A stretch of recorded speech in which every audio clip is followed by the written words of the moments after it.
한 경제, 더불어 사는 세상을 꿈꿉니다. KBS 제1라디오 성기영의 경제투데이. 경제서적 리뷰 저자에게 듣는다. 오늘은 경제 상황에 대응하는 자산 배분 전략을 제시한 책입니다. 돈 좀 굴려봅시다. 함께 읽어보겠습니다. 책의 저자인 국민은행 파생상품영업부의 홍춘욱 팀장입니다. 안녕하세요. 네, 안녕하세요. 제목이 확 와닿는데요.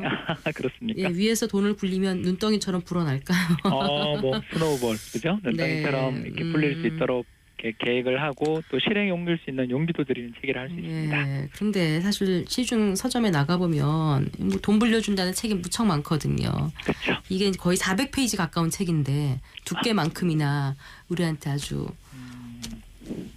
도움이 되는 내용들이 꽉 차 있는지 궁금해요. 그러니까 이론과 실물을 다 다루다 보니까 늘어났습니다. 네. 그래서 정말 경제에 대한 지식이 좀 없다 스스로가 생각했을 때 그런 분들은 1부랑 3부, 그러니까 3부는 실행 전략이니까 그 실행 전략만 1부를 간단하게 개요를 읽고 3부로 가시면 좋을 것 같고요. 그게 아니라 나는 이제 재테크 서적 많이 읽었다.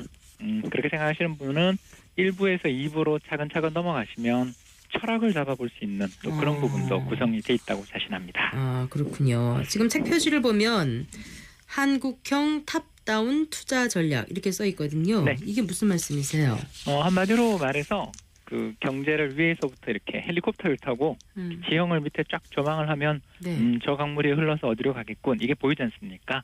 그렇죠. 그런 것처럼 경제의 전체 윗부분에서 뭐 예를 들어서 인구, 정부의 정책, 또 민주주의 수준, 더 나아가서 그 나라의 저축률 뭐 이런 중요한 통계들을 보면서 차근차근 밑으로 밟아 내려가자는 거죠. 물론 이제 일일이 그걸 다 밟으면 프로죠.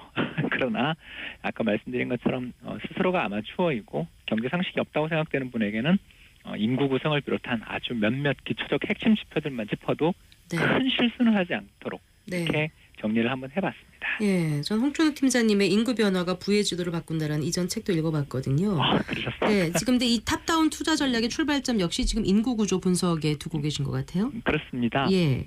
얘기해 주세요.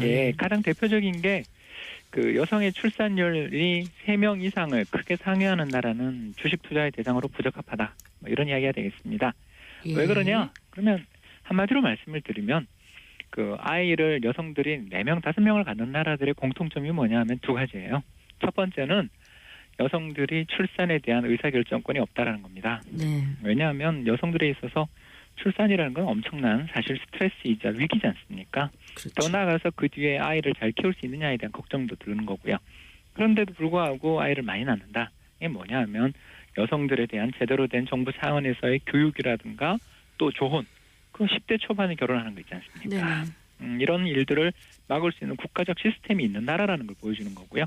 두 번째는 이렇게 출산율이 떨어지는 나라일수록 1인당 투입되는 국가의 재원, 한마디로 말해서 교육입니다. 공부 열심히 하는 학생 많은 나라가 또 공부 열심히 하는 학생 많은 학교가 명문 학교고 명문 국가가 되는 것처럼 제 생각에는 인구 구성을 잘만 살펴봐도 우리가 지난 몇 년 사이에 해외 투자 붐을 겪었는데 과연 그 나라가 과거 수익률이 좋았다 이거 하나만 보고 들어갔지 그 나라의 인구 구조가 어떤가 한 번만 이건 그냥 인터넷에서 아주 간단하게 점검해 볼 수 있는 이거 하나만으로도 성과를 충분히 올릴 수 있는 기회가 있다 이렇게 생각하고 있습니다. 자, 그래서 탑다운 투자가 이제 4단계로 이루어진다고 지금 써 있는 것 같은데 일단 인구 구조를 분석한 후에는 뭘 해야 됩니까? 그 다음에 이제 인구 구조를 분석하면 자동으로 투자할 대상이냐 아니냐가 나오겠죠. 근데 그 다음에 이제 두 번째로 봐야 되는 것은 그 나라의 물가 수준입니다. 왜 그러냐 하면 물가가 계속 올라가고 불안한 나라는 솔직히 말해서 그 나라는 굉장히 위험한 나라일 수 있는 거죠. 다른 나라랑 환율이 고정돼 있는데 그 나라 물가만 오르면 그 나라의 경쟁력이 약해지지 않겠습니까?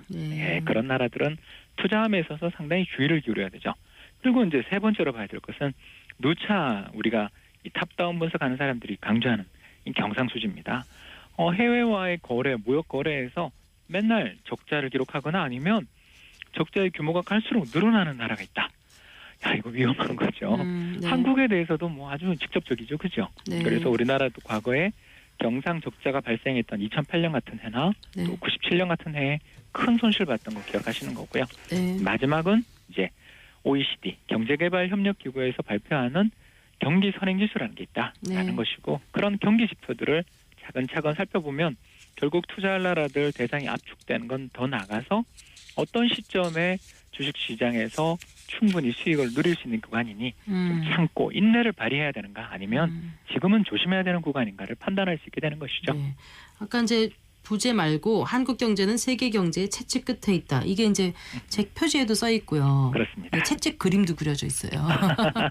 어떤 의미로 쓰신 겁니까 이게? 그러니까 네. 한마디로 말씀드려서 채찍의 손잡이를 한 1, 2cm만 우리가 탁 흔들어도 채찍의 끝이 채찍이 길면 길수록 채찍 끝은 몇 미터씩 움직일 수 있는 거 아니에요. 네. 그런 것처럼 이 채찍의 손잡이는 선진국 소비자라는 거예요. 그래서 채찍에 있는 중심에 있는 손잡이를 쥐고 있는 선진국 국가의 어떤 소비자들의 지출이 조금만 요동을 쳐도 우리의 산업 생산, 우리의 수출은 몇십 %씩 움직이는 이런 나라에 살고 있다라는 거죠. 네. 그렇기 때문에 미국이나 선진국 경제에 적용되던 경제 이론을 가지고 그 주식에 투자했다가는 우리나라 같은 나라에서는 큰 손실을 볼 수 있다는 겁니다. 네. 이걸 뭐 가장 잘 보여주는 예가 환율 상승할 때 수출주를 피하라는 그런 게 되는 거죠. 네. 오늘만 해도 보십시오. 환율이 1163원까지 치솟는데 삼성전자 주가 빠지는 거 보셨죠? 한마디로 그렇죠. 네. 예, 그러니까 상식에 근거해서 일반적인 그냥 우리가 아는 직관적 상식에 근거해서 한국에서 주식 투자하다가는 참 큰 위험에 처할 수 있으니 네. 이 부분을 알아야 되고 예. 그래서 채찍 효과라는 것을 알아두시면 좋다 이런 뜻입니다. 그리고 우리가 잘못 알고 있는 그 재테크 상식들도 많이 나와 있을 것 같고요. 그렇습니다. 그 자산 배분은 그럼 앞으로 어떻게 해야 된다는 말씀이셨어요? 한마디로 말씀을 드리자면 네. 한국 사람일수록 우리나라는 이제 아까 말씀드린 것처럼 채찍의 끝에 있잖아요. 네. 그러면 위험 자산이잖아요.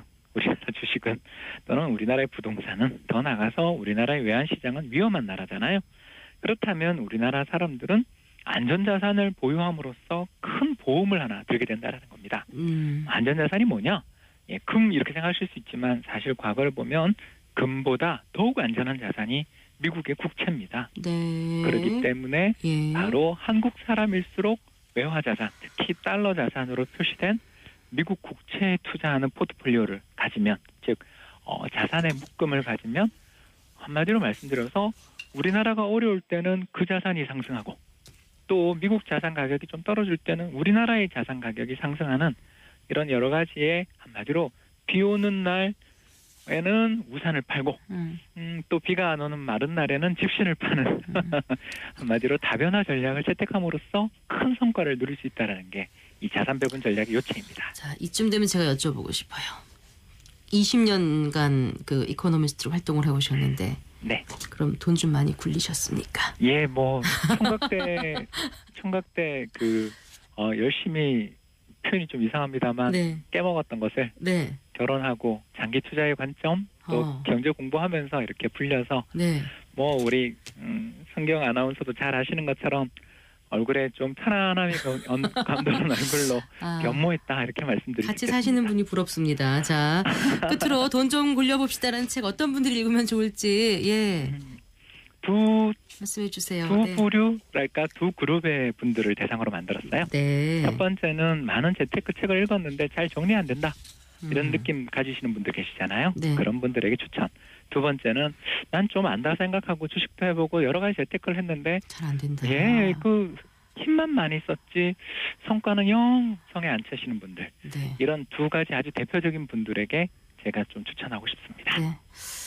열심히 읽어보겠습니다. 고맙습니다. 네, 감사합니다. 네, 경제서적 리뷰 저자에게 듣는다. 오늘은 돈 좀 굴려봅시다. 예, 저자인 국민은행 파생상품 영업부의 홍천욱 팀장과 함께했습니다.